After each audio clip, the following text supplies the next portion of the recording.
La fe es un requisito necesario para ser justificados. Los que no tienen fe no van a ser justificados.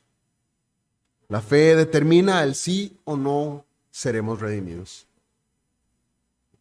Nuestro argumento aquí como bautistas reformados, a diferencia de los arminianos, está en decir que la fe no es solo la condición necesaria para la salvación, sino que la fe es también una condición suficiente.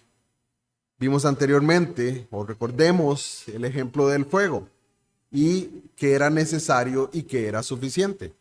¿Qué es necesario para que exista fuego? Bueno, es necesario oxígeno, un combustible también. Pero, ¿es el oxígeno suficiente para que se dé el fuego? No lo es. Al contrario, la fe sí es suficiente. Donde hay fe, hay entonces justificación.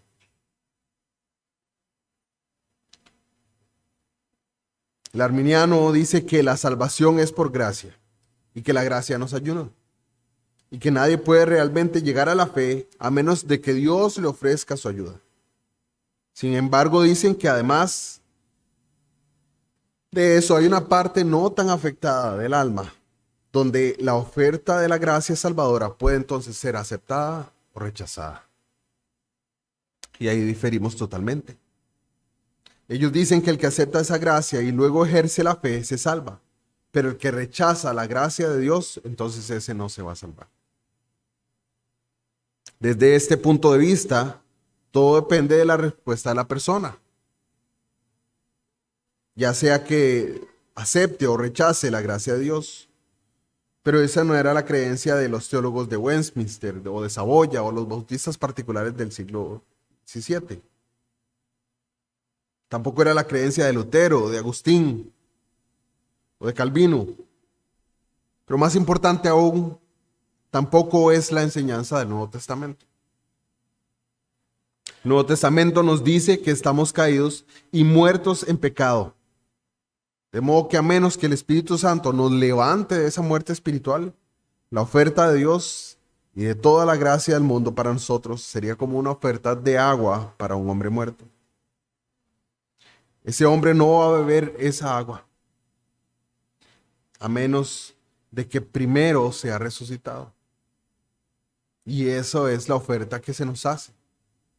A menos que el Señor, que a través de su Espíritu, obre vida en nosotros, no podemos recibirlo.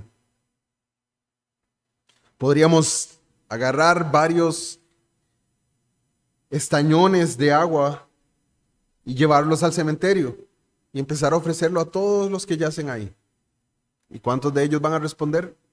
Ninguno. De nada les servirá esa agua. Ellos están muertos. Por eso esa oferta es inútil, a menos de que Dios les dé vida. Ahí mismo en Efesios 2, Pablo escribe: y vosotros estabais muertos en vuestros delitos y pecados, en que anduvisteis en otro tiempo, siguiendo la corriente de este mundo, siguiendo al príncipe de la potestad del aire, el espíritu que ahora opera en los hijos de desobediencia.